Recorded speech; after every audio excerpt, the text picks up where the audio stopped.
Hey everyone, welcome back to 996 The Howl. Even though the win streak is over at 7 games to the hands of McDavid and the Oilers, the good vibes, the high spirits around Utah continue with a bombshell this morning of Bill Armstrong and the organization announcing the signing of first-line center Logan Cooley, 8 years, $10 million flat per year for a total of $80 million. A $10 million cap hit.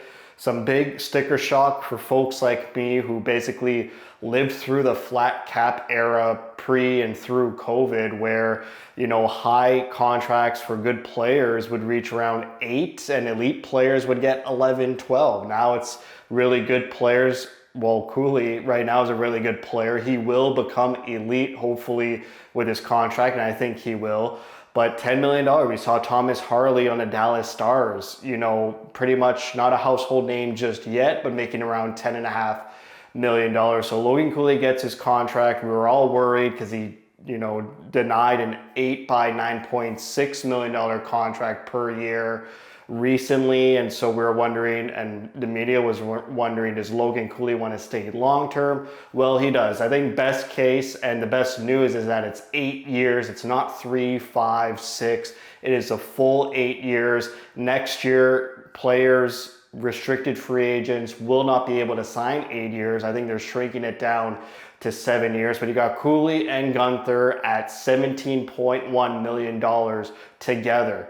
Kirill Kaprizov makes $17 million all on his own. We get to enjoy Cooley and Guenther until 2033.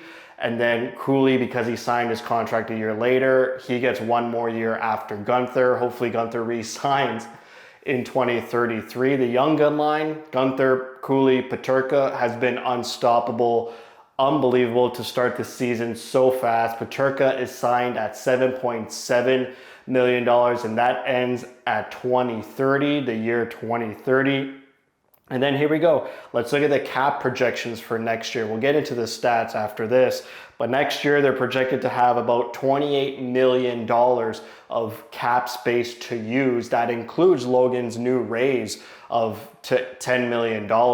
So with that $28 million, they have to make the decision of re-signing Schmaltz, re-signing Hayden, and getting a backup goaltender because Vanecek's contract is only for 1 year. So maybe they re-sign Vanecek as well. Another notable player expiring is Kevin Stenlund, fourth line center. You can re-sign him, but that'll be pretty cheap. Or you could go out to free agency and get a fourth line center. And so that seems manageable. It seems like enough cap space to do what you really want.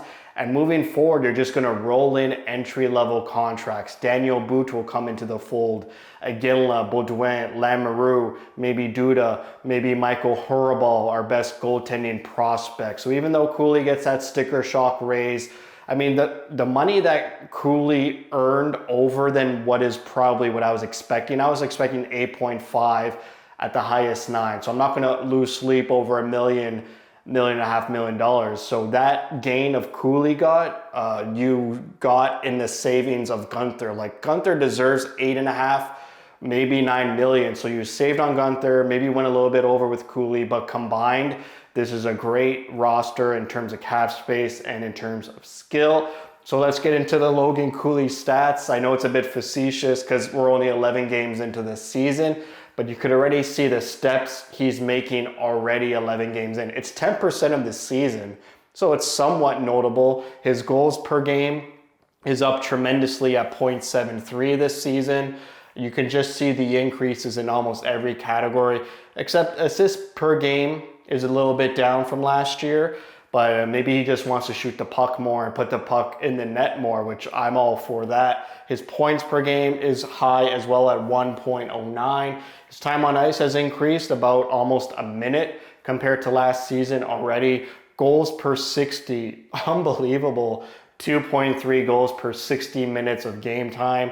Points per 60 minutes of game time, 3.5. So almost every 60 minutes, Logan, when he's playing, is getting 3.5 points. And then faceoffs, the two areas I had concerns about with Cooley in the summer was faceoffs and discipline. I think he fixed his discipline. I mentioned in a previous video against St. Louis, he gets run from behind, total numbers, his back towards the play, run from behind in the corner, he falls, and he gets up and doesn't retaliate, goes straight to the front of the net, battles in front of the net, tries to get into a quiet area in the slot, and he does, and he scores, and then scores 2 more times to get a hat trick in the first period in under like 6 minutes of game time. So he answers by scoring and helping the team win instead of where last season maybe he would have retaliated. We saw a couple times that happening, but faceoffs, he needs to work on it. They got Blaine Forsyth as an assistant coach to work on the faceoffs. You have Kevin Stenlund, who is a faceoff mastermind. Even Barrett Hayden is enjoying some great faceoff success early in the season. So maybe they could help out Cooley with his faceoffs. And then we go to some analytics. 5-on-5 possession, Fenwick. Like another concern was his possession numbers. His analytics weren't great. They were fine, but 11 games in, he's already almost 4% increased in terms of possession. So when Logan Cooley's on the ice, him and his teammates are enjoying 54% of the puck 5-on-5, and the other team obviously 46%. So you love to be over 50, well over 50. And then 5-on-5, high danger chances for share, he's getting 53% when he's on the ice. So when both teams are on the ice and Logan Cooley's on the ice, his team is enjoying 53% of the high danger chances in the game. And that's up almost 5% already from last season. So his analytics are getting better. It was lagging behind a little bit compared to guys like Keller last year, but obviously Keller is matured, is in his peak, is elite. The team had great analytics last year. Cooley was sort of, like I already said, lagging behind, but he's starting to get back up there.